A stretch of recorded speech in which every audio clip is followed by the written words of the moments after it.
Sharks have always been dangerous natural predators of the sea.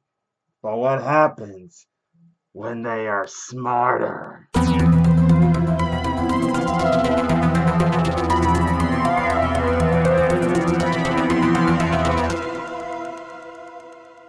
Hello, YouTubers of the world. The Vigilante is here for his final episode on Mega Halloween Mixer. Now you guys are probably wondering why you making a video when Halloween is over. Well, guys, I would just like to show my appreciation in you guys viewing my videos and supporting my time during the Halloween time by having a little what you would call post Mega Halloween Mixer episode as a way of saying goodbye until next year. But now having said that, what better way to end it than by talking about another shark movie? Probably the only other shark movie that comes close to the Jaws 1 and 2 movie, that being The Deep Blue Sea. And what a great movie this was, because this one not only dealt with one shark, it dealt with three sharks. And that's not enough. One of them is twice the size of what the Jaws shark was. The Jaws shark was a 25-foot shark, but one of the three sharks in this movie was 45 feet. And that is only just the beginning of it, folks, because as you go through in this movie, you see that these are no ordinary sharks, because we find out that these scientists who are using these sharks to try to help them and finding a cure for Alzheimer's disease. I hope I said that right. Basically, that brain disease that makes you lose memory loss. Alzheimer. They try to find a cure for it, and they use sharks as test subjects to help them find that cure. But what? But the scientists, most of them, soon come to learn there's something different about these sharks, and rightfully so there is, because for one, when they try to attack the shark wrangler and one of the main characters named Carter, and they first see how they are able to swim backwards and that they recognize the gun the man holds. That right there shows that they know something's going on here.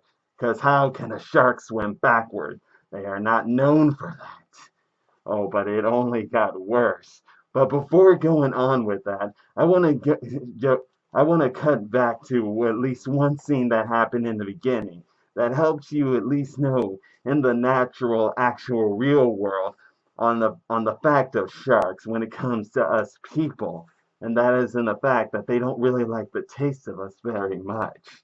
And it is shown when Carter talks with another one of the main characters, basically a guy who is here to oversee the experiment, played by Samuel Jackson himself, as after taking care of a little problem when it comes to a tiger shark, which must I say, love the animatronic work they did with this tiger shark to make it show that yes, this is a tiger shark because of the stripes the tiger shapes on its scales.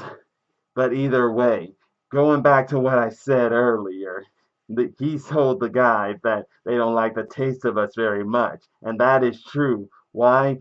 Most theories are is because we're too bony, and they like to eat things that don't have too many bones. Yet it still doesn't change the fact that one bite shark could be fatal or it could kill you. It all depends on where they get you. But having now said that, back to what goes on in this movie, and that is in the fact that after noticing some of the other strange things, and then later on, after they get one of them, tranquilize it, and then start to take the tissues from its brain to see if their experiment will will work to cure Alzheimer disease. Do they succeed? Yes, but it comes at a cost.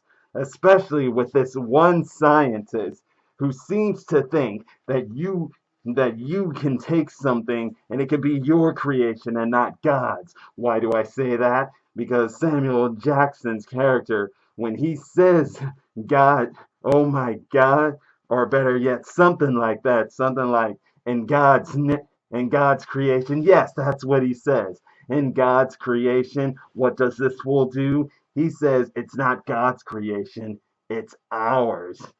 You made a big mistake when you said that. You must never say that.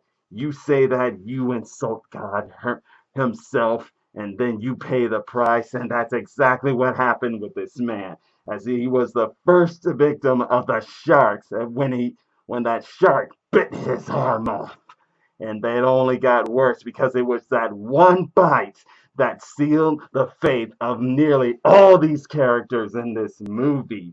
Because when they tried to him on a helicopter to take him back to the mainland to get cured, what happens? There's a storm. He accidentally falls into the water, and who would catch him while he's in the water? But the sharks himself. Oh, but it only got worse, as after that, the shark the sharks, the sharks were carrying him around and dragging that helicopter, and in the end, it destroyed the surface of the underwater science facility they were using, and it made the entire place be flooded. Oh, and that's how things get worse for them, because they soon, as the flooding was happening, did they finally take the time to realize that these sharks are not just attacking and doing things out of pure natural instinct. They are actually intentionally trying to attack the people on that facility. That's when the secret was finally out, and that that one of the lead scientists, a woman by the name of Susan, along with the guy who died because he thought he could take something that's God's creation and make it his own, they both messed up by making the brains of the sharks much bigger to help them with their experiments. And in doing so, what does it do? It makes them smarter. What is wrong with these people? You never do stuff like that. Are you people insane? Unfortunately, I mean, what can I say? I understand you want to cure Alzheimer disease. From a personal note, since I know MegaGeekMixer, I'm his darker side. I know for a fact because he knows people who have it too, along with friends of his who have family members who have it. Yes, it is not a healthy thing. But if you really want to save people, you got to be careful with what you're doing. You must never mess with one of God's oldest killing machines or with nature. You have no idea how strong nature can be. You can dabble with it a little, but don't dabble with it to the extent of things you will begin to understand. That is the power of nature. That is the power of God. And these sharks, they're dangerous enough without using their brains. So what happens when they do use their brains? Well, as they began to find out, since the facility was flooding, that no matter what they tried to do to keep going, to get out, those sharks were persistent and getting them.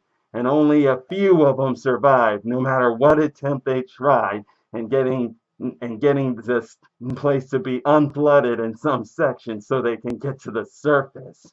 Luckily, though, despite being smart sharks now, they still have that natural instinct, which is what gives the humans the advantage, because each take on the three sharks. First, we have a cook who has to take one down while he's in his kitchen, hiding inside an oven. A shark makes its move and trying to get through that oven and accidentally turns on the gas inside the oven. Luckily, though, the man escapes and then, being the smart man he is, lights a lighter, throws it to the shark in the gas, and then boom! Oh, and if you guys didn't know, I'm pretty sure some of y'all had a Jaws reference, because that's how the first Jaws shark died. But it only gets more great because how the second shark died was how the Jaws 2 shark died when that Susan woman decided to strip herself down to her underwear, which I do not deny. I enjoyed that scene to get the shark to make a jumping move towards her and shocks it to death. And that and that is, and yes, guys, just like Jaws 2, that's how that shark died. But you're asking yourself, what about the 45-foot shark, the female shark? Well, eventually there's only three survivors left. Susan, the cook, preacher, and then the shark wrangler, Carter. They all are able to make it to the surface. But after making it to the surface, do they finally realize what the sharks were doing? They were forcing them to flood the facility so that the steel nets could reach up to the point to where they are just plain steel, because at the bottom of the net it was titanium net, so the sharks couldn't escape. And all this time, they wanted to be to get the water closer to the plain steel of the net so that they could set themselves free, knowing that they cannot allow a shark with a smart brain like it's to be roaming free. They know they must kill it. That's when they get a harpoon, fill it with some gunpowder, and have an electric wire attached to it so that when it hits the positive battery, boom! But to do that, they needed to get it closer, which is what made Susan use herself as live bait and sacrifice. But in the end, her sacrifice wasn't in vain, and a way to make up for her sins or what she did, as she as Preacher and Carter were finally able to get rid of the thing. Preacher shooting the harpoon and Carter being able to hold it off long enough to be in a good spot to be shot at. And then finally, boom! No more destructive shark as it went out in a blaze of glory or a bombing of glory. I don't know which to say. But in the end, all is good. All three sharks are gone and things are good. However, though, if this movie won't tell you anything about how good this movie is, I don't know what will. Yes, it is very much close in the line with the Jaws movie. I say the best shark movie, second next to Jaws 1 and 2. But either way, though, if none of you have ever seen The Deep Blue Sea, I completely recommend it. And with that having been said, I want you all to know how proud I have been to share my time with you all. And I hope to see you all again next year on Mega Halloween Mixer. And until then, Mega Geek Mixer will be returning, and I will be gone until next year. Until then, the Vigilante is out.